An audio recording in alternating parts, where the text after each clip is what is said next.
Dopamine swipe, dopamine swipe. Followers, likes, double tap. Now they control your What is going on, beautiful people? Welcome back to the 817 podcast, where we talk about the lovely city of Fort Worth, Texas. We talk about politics, culture, business, you name it, we discuss it to break down what's going on in this awesome city. Our format is really simple. 3 short stories, 1 big story, and then wins and losses. My new Astound co-host, Ann Zeta, is here in the building. How are you doing? I'm doing well. Thank you very much. Happy to be here. Trying to get used to this format and do the best job that I can. Oh, you're doing excellent. As you also gave us our big story guest who we have on later today, Tyler Long with the Trinity Pride Fest, and we'll dive into that later. But before we go any further, I just wanted to make sure to hit the election results. Election results were completed, so I just wanted to run down. This is not one of the stories that we're going to talk about just because of time, and there was a lot of good stuff this week. So let's first start with the District 11. Jeanette Martinez won District 11. And I think the interesting thing there was that she extended her, I guess, gap between Rick there, in the sense of a lot of the conversation was around what was going to happen with Tara's camp and all that kind of information. So I think that was probably the most unique part. I'm going to put all the stuff in the description, so if you want to read those things, you can do that as well. Also, Kevin Lynch won District 5, Fort Worth ISD School Board. Raised a ton of money. I mean, raised twice as much as Jeanette, who was running for district council. CJ, who was the incumbent, was the only incumbent not to get the re-election. Toby Jackson and Quentin Phillips did win their races. And then finally, the Tarrant County College District 4 trustee, Greenhill, who was there for the past 13 years, lost to Laura Faulkner Pritchett, a Tarrant County Republican precinct chair. And I think what we agreed to is that big conversation is that she is interested in eliminating or going against the DEI programs in the Tarrant County College.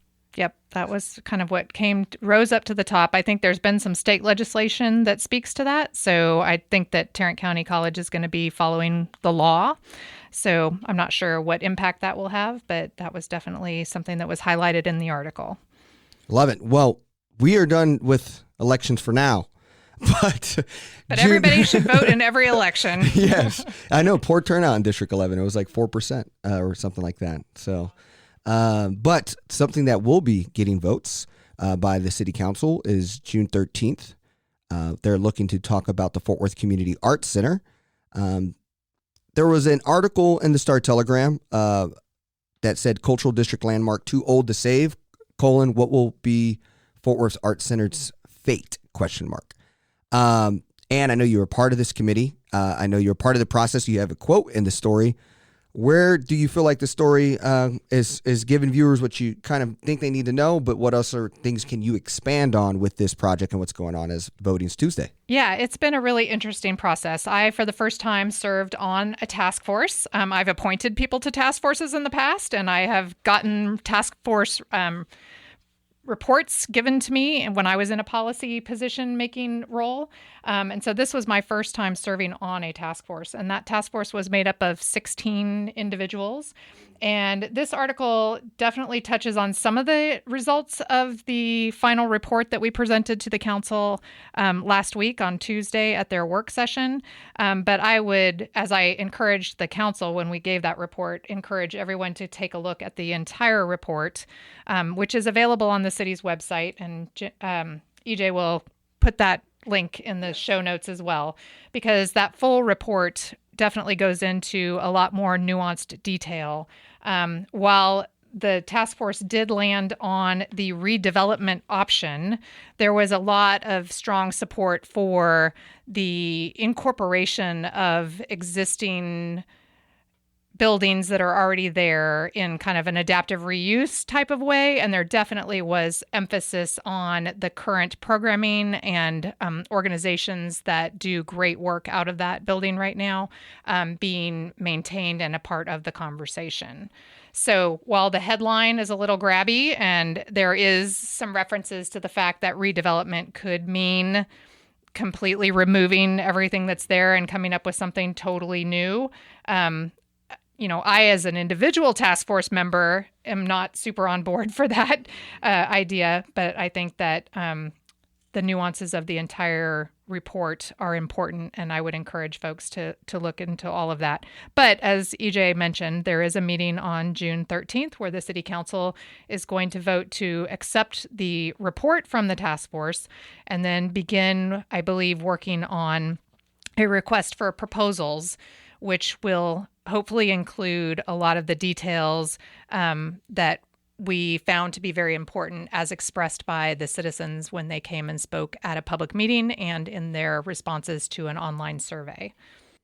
Yeah, it says keeping a theater space in the new building and an incubator for emerging artists. It did not specifically mention setting aside room for gallery artists, but did recommend carving out space for the 14 existing tenants to set up shop. Yeah. And in the last meeting that we had, I spoke a lot to that incubator definition and the fact that it was important to specify what that meant, because incubator is not very descriptive and could mean a lot of things. Yeah, it sounds very startup-y tech in my eyes. It doesn't sound like a gallery or art space. Yeah. So I think we did make it very clear that we wanted that language to be in there, that it was actual gallery space and studio space, and then the importance of the work that's currently going on in that building. So I think those are all important nuances that need to be known by the entire public.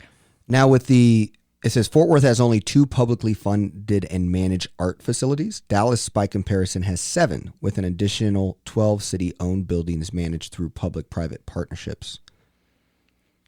Yeah, I think that my quote in the article speaks to kind of the city putting their money where their mouth is. We have for many years talked about what the arts bring to our community, and that means, culturally, socially, and economically. So there definitely is a need to support that function in our city and the people that do those things. I, for one, am not an artistic person at all, but I feel very strongly about supporting the arts. And so I think that my quote, it was very much focused on that the city needs to make some policy decisions about where they're going to be going forward. And I think some of the other quotes in the article spoke to many cities who treat their community arts centers similarly to the way that they treat their community centers and other buildings that are owned by the city, where they take care of those buildings so that the nonprofits that are located in them are not tasked with having to maintain buildings and infrastructure and that sort of thing. They can fully focus on their missions of supporting the arts and artists in the community. Yeah, and it says that some cities use a portion of hotel taxes to fund the arts, but the city's legal department determined Fort Worth may run into problems if challenged in court. Yeah, that is one position that has been expressed numerous times in the time that I've been involved. And I think that in the description of what the task force was hoping to see happen in this location, a world-class community arts center that attracts folks locally, regionally, nationally, and internationally, puts it very firmly in a activity that could be supported by a hotel occupancy tax, because those taxes are supposed to go towards tourism. Yeah. And if you're attracting people in all of those ways from all of those places, you're clearly benefiting tourism. So I think in Fort Worth, the tourism dollars, those hot tax dollars, are spoken for the foreseeable future for some other projects that are ongoing. But I don't think that is necessarily for forever. So yeah. I made sure that was in the final recommendations as a possible funding source. That's awesome. And then, so Fort Worth funds public art using portions of gas well revenues, the general fund, and a percentage of bond funding. Correct. So every major bond project, I think it's 1% now. Yeah. I think it started out as 2%. Got it. And that's why in our public art program, we have public art pieces that are distributed throughout the entire city, because every time there's a major bond project, there's a public art component to that. Got it. And I know there's a local photographer discussing the story, Wesley Kirk, who is an organizer with the group Support Fort Worth Art. are there actions that the 817 pod should be taking or being informed about in the next 7 to 14 days around this? Yeah, absolutely. I think Wesley has shared on his Instagram some actions that can be done going forward, and having people engaged and involved in this and being heard. The public meeting that we had over 200 attendees and over 50 people spoke. And then there were over 1,700, I think, respondents to the survey that was sent out. But by no means is that the end of getting people's opinions and input. And Wesley has clearly shared on his outreach ways to do that, leading up to the council meeting, speaking at the council meeting, and sharing those things in writing as well. So I think that's a good resource for how to be heard if you have strong opinions about the future of the Community Arts Center. Yeah, no, and it seems, one of me and Jimmy's sticks always back in the day is how much gets funded to the stockyards and for our tourist dollars, and it seems like because you can also then create for-profit businesses around what is supported, and the arts and the museums don't really work that way. They need larger spaces. There's more of a aesthetic. You can't just go pit. I don't know. I guess those kind of arts aren't like, you're not going to put a hotel drover. I guess we are building one. I guess we're building a hotel near in the museum district.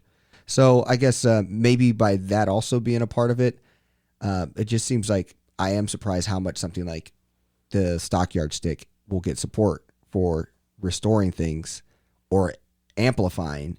But things like arts that has history, where this was like, when you look at the pictures and you look at that, this was the first building for a lot of the success that we have. Yeah, I mean, it was like the beginning of the cultural district. So I think there are some strong feelings about kind of preserving that. And I think that's definitely needs to be part of the conversation going forward. And that's my argument. If you can use that for another angle and version of cowboy culture, then that same language and philosophy should work for the art culture. It just seems so. Well, let's go ahead and move into the second story. The second story is another Tarrant County professional. This is the administrator this time, but G.K. Maenius, who has been the Tarrant County administrator since 1988. This is a year before I was born, by the way. So just letting you know that. Oh, thanks so much. We won't talk about the year I was born. But we'll be tough to replace him, that Minnie said. So basically, G.K. Maenius has kept meaning to leave his job at Tarrant County's top administrator, but sense of responsibility caused him to stay. He thought the pandemic would be a good time, but he then also felt called to hold the fort down through that tough time. Basically, this is the first time I really have heard of G.K. Maenius personally, as someone who reads the news for the last 3 years, but he seems very important. He was in charge of 4,600 employees, $900 million budget.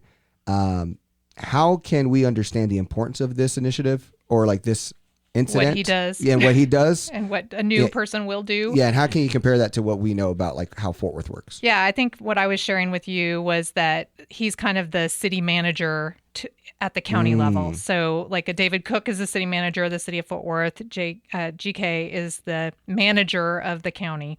And I believe that he is hired, or that position is hired by the Commissioner's Court and the county judge. And so that position is pretty important, Tarrant County, at the Tarrant County level. It was nice to see the accolades that he received for the job well done that he's done over these years. There's been quite a bit of change at the Commissioner Court level, and he felt the desire to stay and get the new folks that are there kind of settled in as well. And it looks like he's also going to be staying in the area, so that we won't be losing him completely. But I think that it'll be interesting to see what a new administrator will bring to Tarrant County. And continuing in that role. It's important that the county work with the cities, all the cities that are located in Tarrant County, not just Fort Worth, although we're focused a little on Fort Worth here. Yeah, we're half of the population of that county. So, it's important. But let me ask you this. So like David Cook, there's a group of people who would then vote, who would select David Cook. Or the next G.K. Maenius here. He's not elected. The city council hires, and the mayor, city council and mayor hires or fires the city manager, and the county commissioners and county judge, I believe, hire the county administrator. Gotcha. Which are also the same people who, in the earlier stories around like Hyder Garcia and selecting that new official there. Yes. So although there's the group that hires for the election administrator you're right. is the representatives from each of the parties. Yep. So the GOP and the Democratic Party. Libertarian. Right. Yep. And then the county judge and there's an administrative position Yep. at the county that's on that committee. Yep. So it's not the same Okay. group. As long as I'm correct Yeah. in the fact that I think the county commissioners and the county judge hire the county Yeah. administrator, I think the elections one is a slightly different Yeah. group of people, but there's a little overlap. Yeah. And then none of the story, if you're a classic 817 podcast listener, you're probably thinking about, here's Tim O'Hare. Well, someone's also being nervous about how he's working and moving. So it's now time to exit. None of the articles shared it in that capacity. They're just, hey, GK has been doing this for a while and has been looking at a right time to exit. But it does make points that, the new guard of the county does have a lot of responsibility and old wisdom to fill. And what that looks like, we will see. But that to me is why we think this made the short story list. Well, and I think it's also interesting that you said this is the first time you've heard of this role. And I think that a lot of people don't know all of the levels of government that affect their daily lives. And so this is also an opportunity to bring to people's attention that there is that level of government at the county level that impacts and makes decisions about the quality of our life as well. So it's an important thing for all of us to be paying attention to. And so I was actually surprised that the budget was as small as it was. $900 million is comparable to us as a city. Is that pretty? Well, the county doesn't provide as many services as a city does. So they do roads that are in the county, but that's not as robust as like Transportation Public Works, where the city is putting in more robust water and sewer and all of those things. There's not zoning and planning at the county level the way there is at the city level. So there's definitely less service delivery, but they do oversee like the county hospital and that sort of thing. So there's some very important work that they do. It's just not as many services to individual residents as you see at a city level. Yeah, because like the Fort Worth ISD budget is nearly $900 million. So I was really surprised on that, but that all makes sense. Well, let's go ahead and move into the third story. And you brought this to us, to the group that Jimmy is still in. So go ahead and walk us through short story number 3. And while you get it ready, what's exciting also, I don't know if you guys see the new fancy schmancy logo that we have of me and Ann. We took a superhero theme. I watched Spider-Verse and I was like, you know what, let's do a superhero theme for the 817 pod. So that's official. And that's going to be the transition brand. And check it out. And if you haven't seen it, you can go our Instagram and check it out there, because we also did one for each co-host. We made them a superhero. So for everyone in May. Folks who've been co-hosting over the month of May, and hopefully we can count on them to come back and be a part of the pod going forward. So we're happy to have them on there. So big time. And thankfully I didn't have to grow a beard in order to be on the logo. So our last short story is that Fort Worth's Gina Bivens is going to be leading the Regional Transportation Council. That is an organization made up of elected officials throughout the 13 counties that make up the entire Metroplex.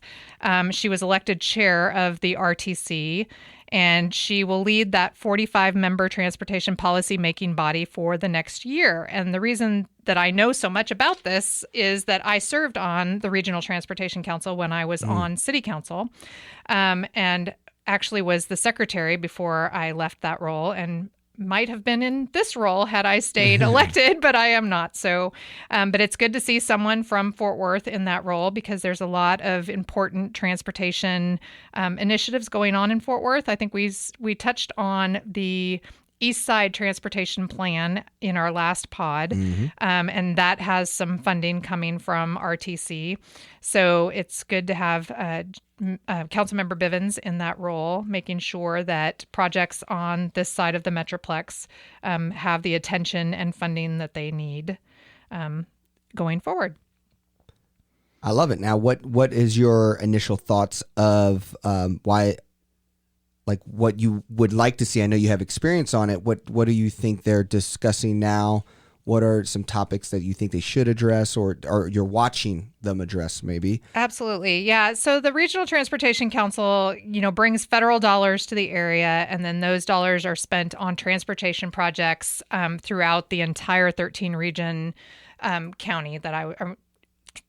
county region of the entire Metroplex. And that includes urban areas and rural areas. And as many people know, transportation in Texas in general has been very focused on highways and roads and people driving in their individual cars to get from place to place. But there has been some shift recently in looking at the importance of complete streets, for example, which means streets that serve more than just a purpose of moving individual cars from one place to another at very high speeds, which can be dangerous in a more urban environment. And so the RTC does have some ability to fund other types of projects and even to prioritize transit in some of those projects. So maybe not paying for public transportation, but helping pay for roadways that prioritize public transportation.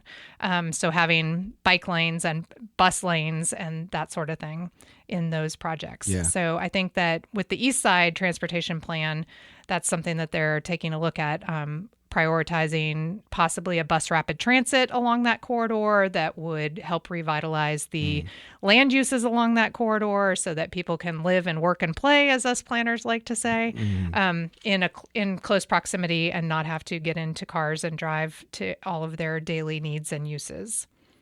Now, is this something that you have to be because I know Gina has already said that this is her last runaround. Can she still stay involved in this? So once you're not an elected official, you are no Gotcha. longer on the RTC. The RTC is made up of elected officials from the various counties and cities that are in Gotcha. the region. So all 45 members are active Elected. officials. So either elected to county commissioners' courts or to city councils or are the judges, that sort of thing. So, and they fluctuate the elections of having the people in charge be from the east side of the Metroplex and from the west side of the Metroplex. So and everybody goes through like secretary, not treasurer. They just do secretary, vice chair, and chair. Gotcha. And so the person coming in after Gina, and it's just for 1 year that Gina will be in that role, and then the person coming in after her will be shifting back to the west side. That will be Dallas County Judge Clay Jenkins. So he's in the vice chair role. Gina was in the vice chair role, and now she's in the chair, and so Judge Jenkins moves up to the vice chair role, and then he will be the chair next year. Got it. Well, there's our 3 short stories, and now we're going to get into the big story, which I am really excited for. Today, we have Tyler Long, one of the founders of Trinity Pride Fest, which is June 24th from 6 p.m. to 10 p.m. In the Greens, Magnolia Greens, if you've never been. And yes, it's a super honor to have Tyler on. He's also an educator. He is from Kansas. He came to the Metroplex, and he talks about his story of coming to Fort Worth and why he felt the need with his friends and community to start Trinity Pride Fest, which started in 2019. So also had to do this through the pandemic. So I feel like this is going to be a really exciting conversation because they have a lot in store for us. So here is Tyler Long.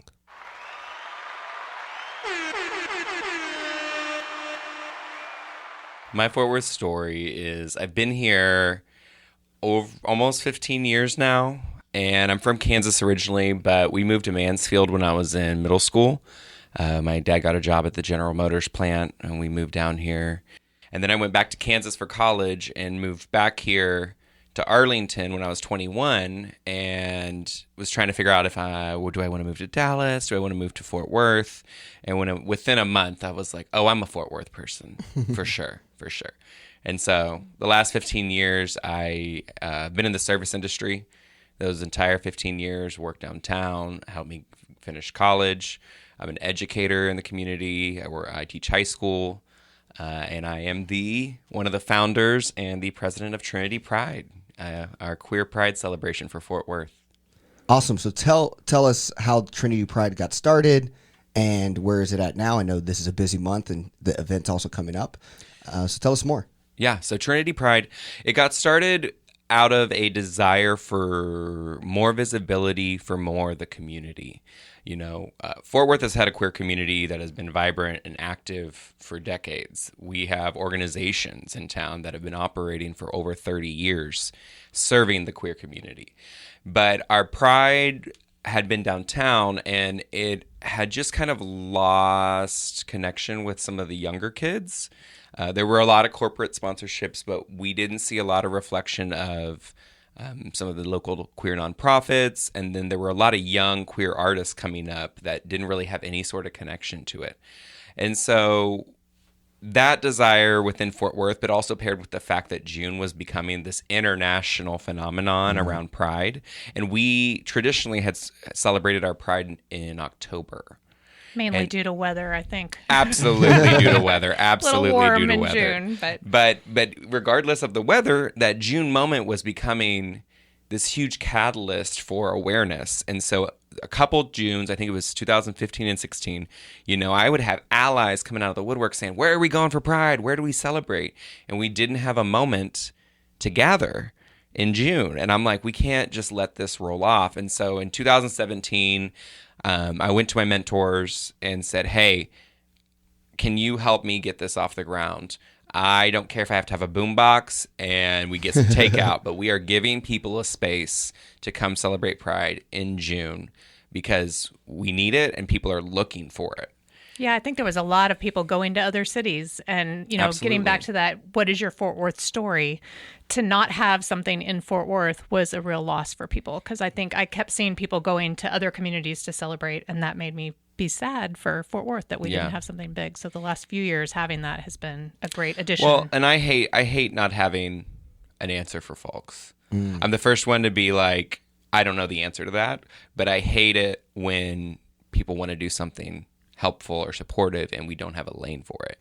And so at the time I was 27 and had kind of reached that point where it was like, okay, you know, like I'm reaching the age now that if we want to do it, like I need to just go do it. I'm not, you know, at 27, I was like, okay, I'm not just like the young person showing up to the nonprofit things and hobnobbing and meeting people. It's like, oh no, like if you want to do it, you're going to have to do it. Yeah. And so, so it was born out of that and just creating a space that if you were queer in Fort Worth, you could walk into that space and feel welcome and feel like it is welcoming for you. And that's been our goal. And that's why, you know, we really focus on making it a Fort Worth experience. We weren't trying to be the next big Pride in competition with these other spaces. We wanted a space that felt authentic for the Fort Worth queer community. And so it's kind of what we've created. It's full of Fort Worth folks. It feels more like a queer pride than just a gay pride. Mm-hmm. We really celebrate the full spectrum. And we cross a lot of lines in the city. You know, we get a lot of the spectrum of the city. It's a beautiful event. It's magic. And it's more than, sorry to interrupt, but it's more than just the event in June. So we do all looking at types the of website, programming. there's all kinds of programming. There's all kinds of opportunity to hear about what is available all year round. Yes, the website. Go to the website. The website is trinitypridefw.org. And we do programming all month. You know, we've really focused on June. You know, we started in 2019 and weathered the pandemic, made it through the pandemic and survived.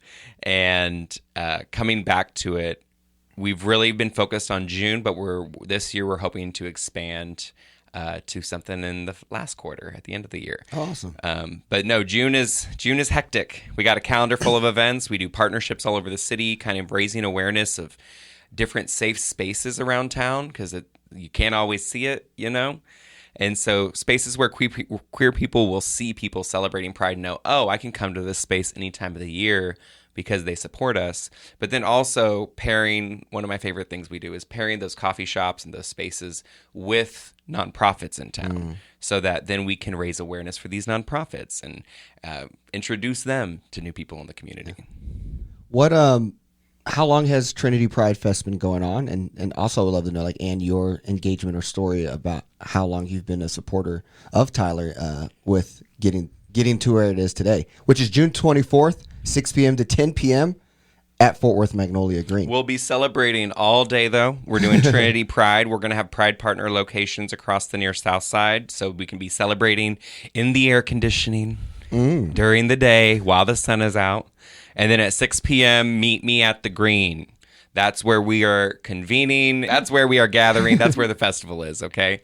So meet me at the green at 6 p.m. For the vendors. We have artisan markets. We have food. We have a nonprofit row this year to introduce a lot of folks to the queer nonprofits in town doing this work every day, all year long. And yeah, make sure you're there for the finale. That's when the magic happens.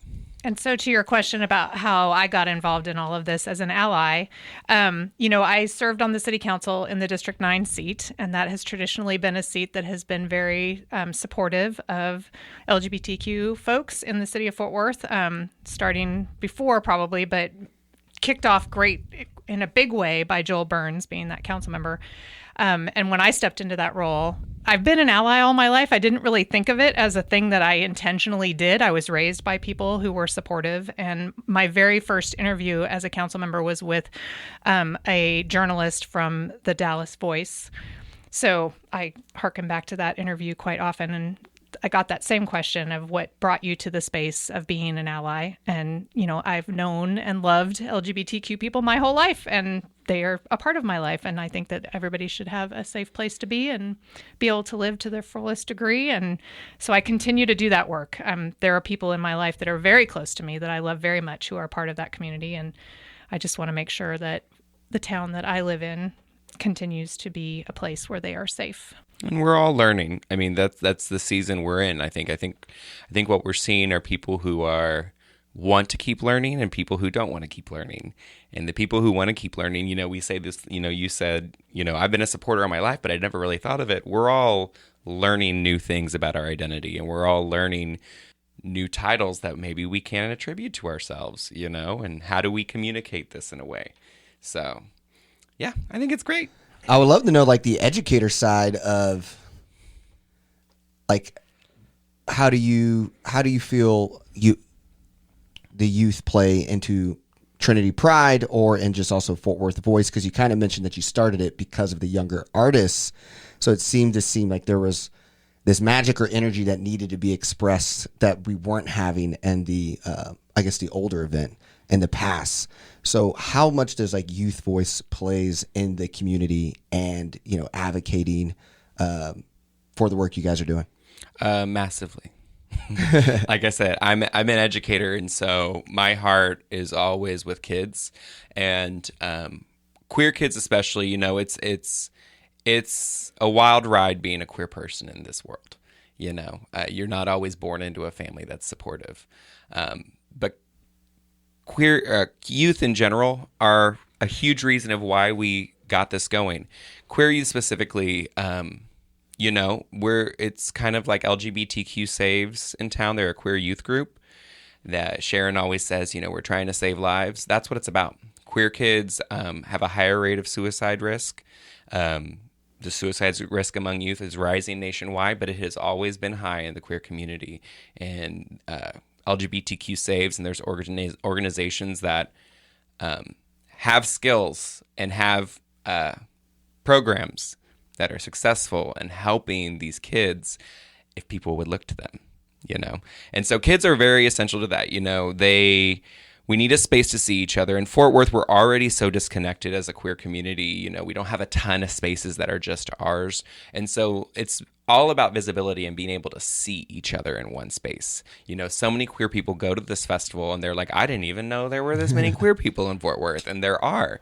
And it's the same thing for kids, because a kid that is considering suicide, one adult in their life who is affirming, who says, you're going to be okay, you are okay, that will cut their suicide risk in half if they have one adult that just says, you're okay. That's why we're doing this, is so that these kids can have a space to not only see happy, healthy adults, but then have somebody that they can reach out to and have access to that point. Our goal is always to get our flag up high enough that people can find us quickly. We have a directory on our website that shares a ton of resources for the community. We don't want people to be alone, whether that's an adult or a kid. We want them to find their community. My favorite parts of Pride, I have a lot of favorite parts. Usually it's about the attitudes and the outfits, because everybody's in a good mood. Everybody's wearing something sparkly or shiny. But the kids are the best part. My first year, in 2019, so we've been doing this since 2019. We were working on it since 2017. But the first year I remember very vividly running around. It was our first festival, just running around like a chicken with its head cut off. And these two kids come up to me and they say, "Hey, I'm sorry to bother you. Is there somewhere we could get some water? The only place to get water, you have to pay, and we don't have any money." And these kids were maybe 15. And I was like, absolutely, come with me. And I got them to the volunteer tent and got them both 2 waters. I go, "Is this enough? How much do you need? You can come back over here at any point." And in that moment, them knowing that they could come and ask somebody and be cared for and be given what they needed, that was one of my favorite moments of the first year. And now every year, it's seeing these kids show up to the festival, flags on their back, faces painted with whatever identity that they're expressing. And every adult around them is celebrating them. Every adult has a smile, is greeting them with a smile. And it sounds simple, but these queer kids, even in school, we try to be as supportive as possible. But it's still school. It's still what it is. So a lot of these queer kids still walk around their schools having messages sent to them all day to be smaller, be quieter, don't express that. And so to have a space where they can express themselves fully with flags and run around and smile, and that everybody around them is smiling at them and supporting them and telling them to keep going.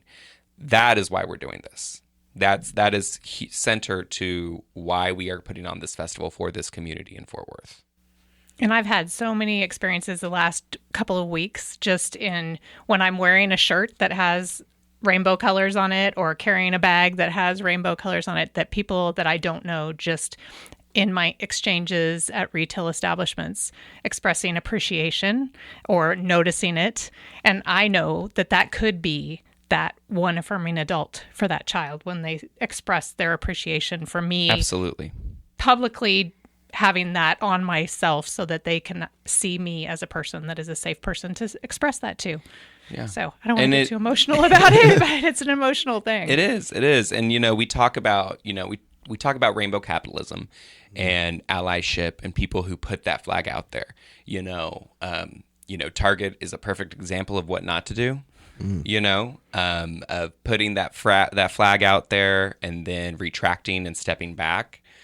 But it's still one of the easiest signifiers for a safe space. I talk to business owners all over town all the time. They're like, do we put out the rainbow or do we put out the flag? Is this still appropriate? And it's like, you can do queerness however you want to express yourself. Everybody can express themselves, but that flag is still such a unifying signifier that lets someone know, whether they comment on it or not, whether or not, they, whatever, that lets them know that this is a safe space. This business is a safe space. And so the rainbows are still very much important and the flags are important. But also, we talked about it being for kids. We wanted to create a space that families could come to. Again, so much of our community are allies. We're all living with more awareness. People are living more openly and expressing themselves. So most families are only 1 or 2 degrees away from a gay person. And so I had so many straight people on the Magnolia area and in near South Side just saying, how can we do this? I want to support. Where do I go? And so we wanted a space where people could bring their families and show hey, we are full, loving, supportive, healthy families. And we want a space where we can go share that with each other. We want to see other families. We have allied parents who want to be able to take their queer kid to a festival. We have, queer folks who want to be able to bring their grandmother or bring their parents to a festival. And so, like I said, it's very much, we were trying to create something for our community specifically. We weren't trying to be something, online or something to, compete with some other pride. We just needed a space. We needed a space for visibility in this town. And we didn't really have, one in this way. What makes the Fort Worth queer community like unique or eclectic that's more connected to just being also a Fort Worthian? Well, I think it speaks to being a Fort Worthian. I feel like being a sister city, being a twin city with Dallas and Fort Worth. I've always told people that I feel like the people who live in Fort Worth are the people who want to be here, and so I think you have a lot of queer people who want to be here. I think you have a lot of queer people who, are just kind of here, maybe not of their own choosing, whether those are kids or they are queer folks who are caregivers for their families or for their jobs. But I think the queer folks in Fort Worth, the things that make them special is I think it's a welcoming community. I feel like I'm from Kansas originally. I'm from Kansas City, and I always tell people that I think that's why I like Fort Worth so much is people are still friendly here. Like Dallas, people don't always smile at you in Dallas, But in Fort Worth, like you go to the grocery store, you go to the coffee shops, people are going to smile at you. People are going to chat you up a little bit. And I think it's the same thing with the queer community in Fort Worth. I think that is a standout, as well as the legacy. Like I said, there are organizations. This town has had queer culture and a queer community for decades. Okay? For decades. There's a great organization in town called Yesterqueer that is a queer historical organization. Todd Camp started it, and he has so much memorabilia, which my nerd heart is coming out. But he has so many things of these queer folks in the 70s and the 80s and the 60s, just of them organizing and giving themselves space. I think our legacy, and I think the fact that we are so welcoming and friendly, I think that's what makes us stand out as a queer community. Yeah, back to your comment about when you were deciding where you wanted to settle in this metroplex, and that you were like, I'm Fort Worth. And I feel kind of the same way. When I moved here, it was because my husband already lived here and he had gone to school in Dallas, but he got a job in Fort Worth. And so it was kind of like, where do we live? And we started out on the east side of Fort Worth, and I very much was looking at the neighborhoods and that friendliness. And now everywhere I go, I tend to smile at people and chat people up, and they look at me like I'm a little crazy. Oh no, yeah, it doesn't transfer out all the time. It doesn't always, not everywhere you go, for sure. Whenever I go to New York, I always have to adjust. Because it's always like somebody, you like bump into somebody on the street, and I like turn around like, oh my God, I'm so sorry. They're gone. They are a block away. They didn't even register it. Yeah, 100%. Yeah, New York is. So it feels like a different universe. Than my friends get mad at me because I'm a very touchy person too, and so I'm always like, oh, I love your bag, or I love your your dress or whatever, and my friends are like, you gotta stop like reaching out when you say these things. People are going to think you're going to rob them. Oh, no. I remember being in a deli one time with my friend, and it was just a packed little New York deli, and there's this little old lady, and she's got like leopard galoshes on. And I was like, oh, I love your shoes. And she like clutched her purse and said, excuse me? And I said, I'm so sorry. I just wanted to say I like your shoes. I like them, but I don't want to take them. They look good on you. It's a compliment. It's a compliment. Well, we're talking about New York. You also run a podcast about being queer in Texas. Mm-hmm. Why did you feel the need to do that? And what makes being queer in Texas so unique or challenging? We felt the need to do that because I feel like it's an experience that needs to be shared because it is drawn one way or the other. And what I mean by that is, so I teach high school and I teach history and I teach sociology. And I tell my kids, even when I'm just teaching U.S. history, is we need to remember that nothing exists in a vacuum. Nothing is 100% good or 100% bad. You know, nobody's the 100% hero, the 100% villain. And so for Texas queer people, you know, from the outside, everybody thinks we're cowboy boots and hats, which I don't even own cowboy boots. But you know, there's also there's thriving down here. You know, there are people living. pardon me. There are people living successful, happy, fulfilling lives here in Texas. And it's nuanced. It's hard. We're thriving. We have villages. We have families that are thriving while also being in a state that at the government level isn't supporting us and is trying to, take away rights of people in our community. And so I think we need to humanize it.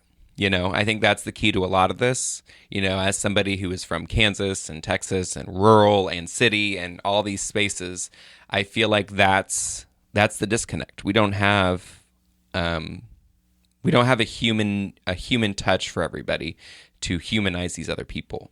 And so I wanted us to be able to humanize this queer Texas experience for people to hear, whether they are new to queer people or not. If they are just listening to be like, who are these gays in Fort Worth?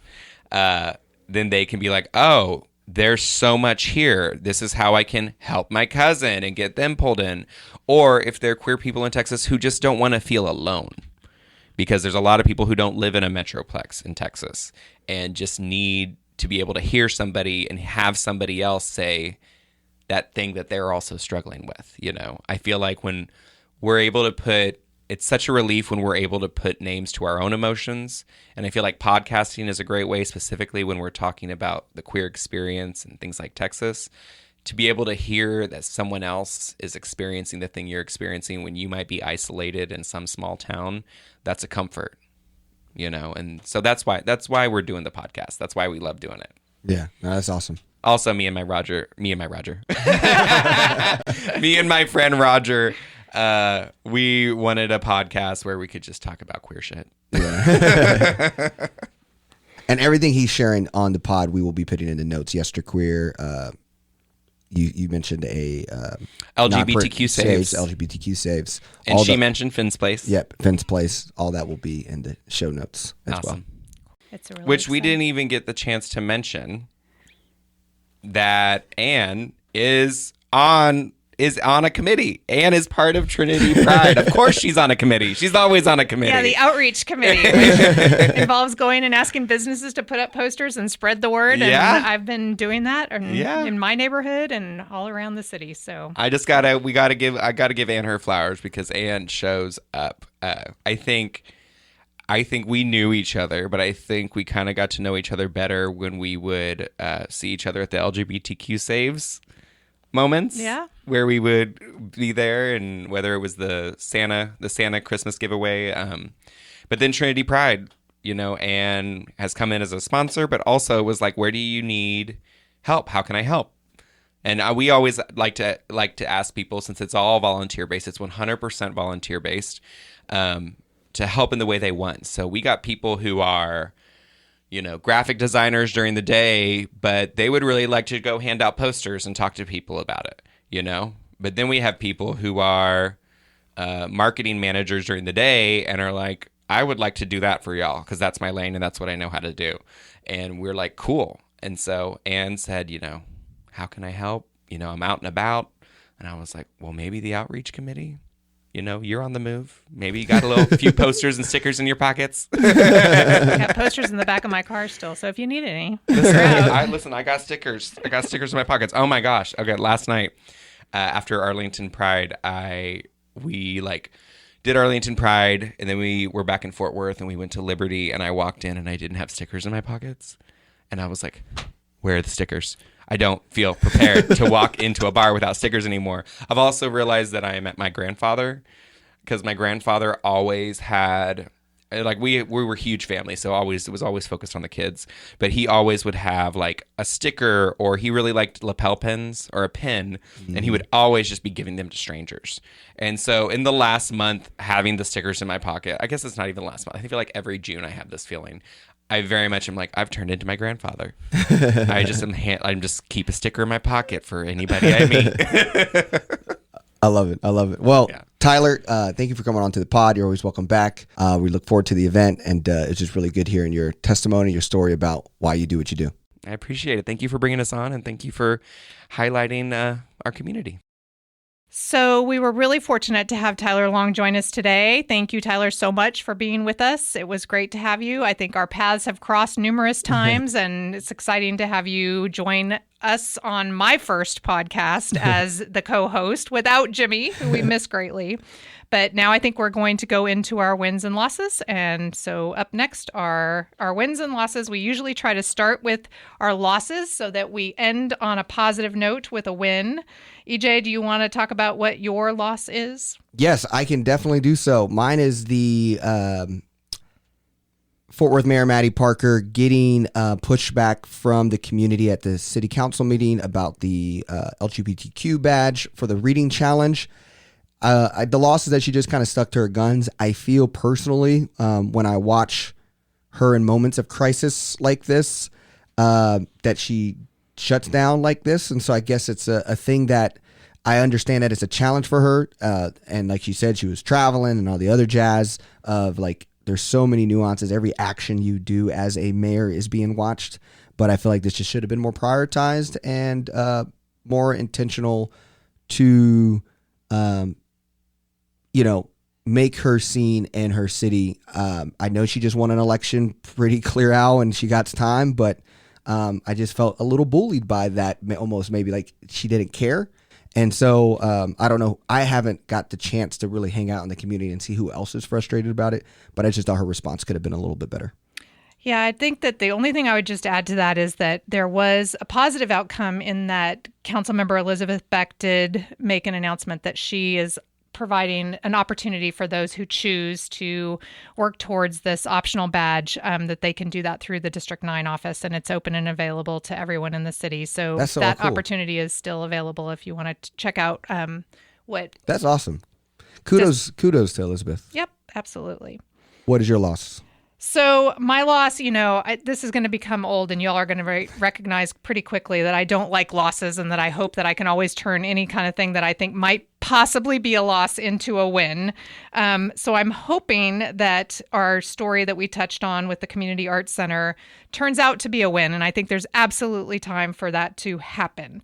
But what could turn out to be a loss if this kind of devolves into a battle where it could very well be a collaboration of those that are feeling very strongly about what a community arts center is in the city of Fort Worth and what resources are available to local and emerging artists at a low or no cost, that could be a benefit to the entire community. So I'm really not going to call it a loss because my hope is that it still will not be, and that opportunity to be heard and to continue to have that conversation, I think, is still really there. To have your voices heard before that June 13th meeting or at that June 13th meeting. So again, I'm sure that sometime on this podcast I will have some true losses. Yeah. But that's where I am on my losses for this go round. Yeah, no, I think there's time and like you said, I think it's more loss of.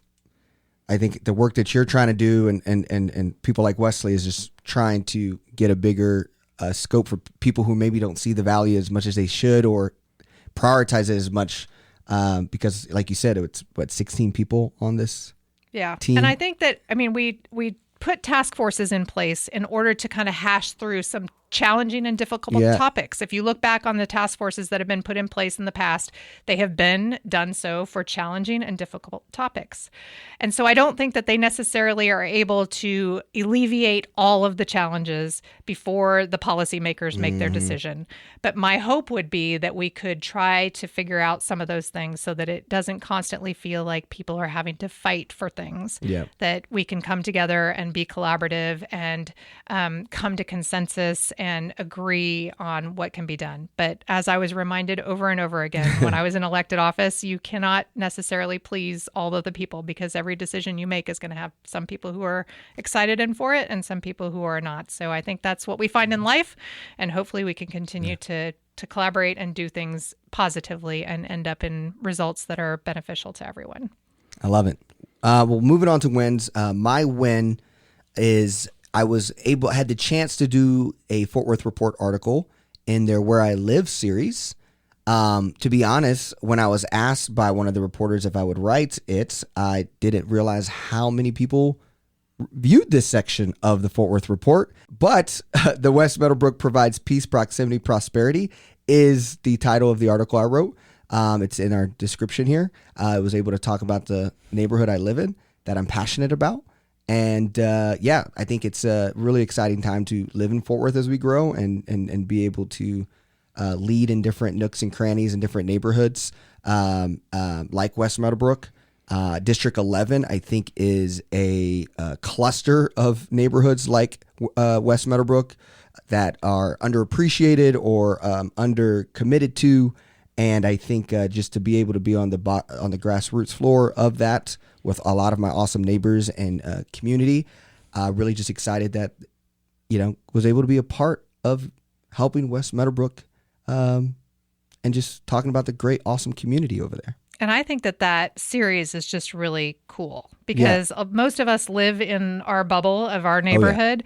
And that series has really opened my eyes to various communities throughout the city in a way that I hadn't really thought about since I first looked for a home almost 32 years ago. We bought our house when I was really checking out the different neighborhoods and what was available where.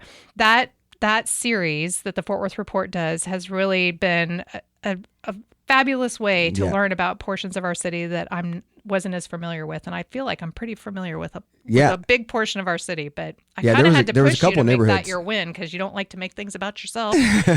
But that was a really well done piece, and I think people will enjoy learning about Meadowbrook from your experience there. Yeah, and it was cool to get some the small businesses texting me or informing me like, "Hey, thanks for the article." So. We got a lot of great eats and little spots out in the east side. So. Yeah, maybe I'll have to do one. There's some new things coming to my neighborhood that people are excited about. We got to strategize about the pod anyways, so, we could go do some lunch or coffee or something. There you go.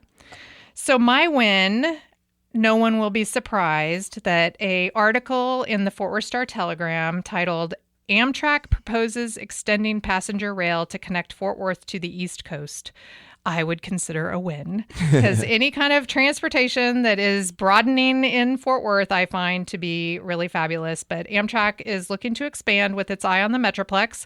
It has applied for a $716 million in federal funds for 16 projects, which includes an extension of its I-20 corridor service to Fort Worth. And if approved, passengers could use Amtrak to travel from the Metroplex to Shreveport, in Louisiana, to Atlanta, to Washington, D.C., and to New York City.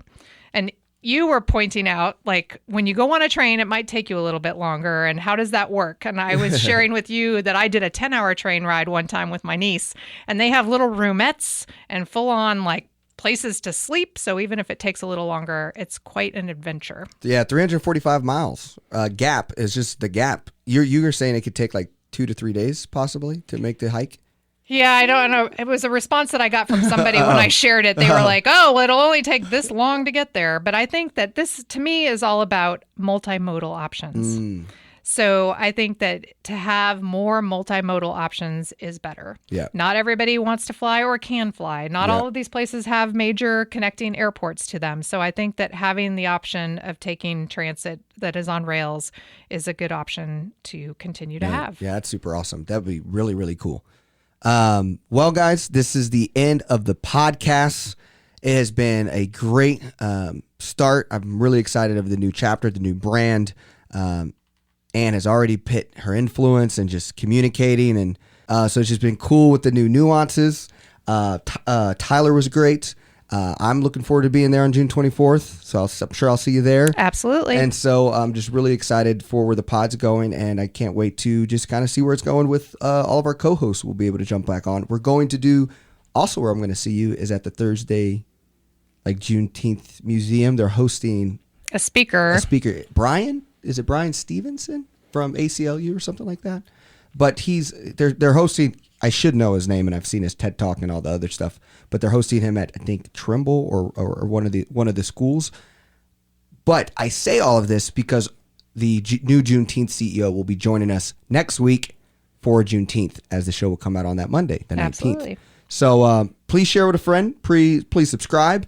Are they your friend if you haven't told about the 817 podcast? That's what I was realizing. Like, if you listen to the 817 podcast and you haven't told your friends about it, are you really even a good friend? Like, do you care about them? Do you Oh, like- let's give them a chance. We'll give them a chance to become better friends. Yeah, right. I know there's a lot of newbies ever since the District 11 debate. That was the biggest show we had because the panel. There was a lot of yeah, interest. Yeah. So I know we have a lot of newbies who are listening, so I will give them a chance. So hopefully they continue to be engaged. Yeah. Even as we move forward and things have concluded in that area, it's important for community members to be engaged even at non-election times. Yeah. So.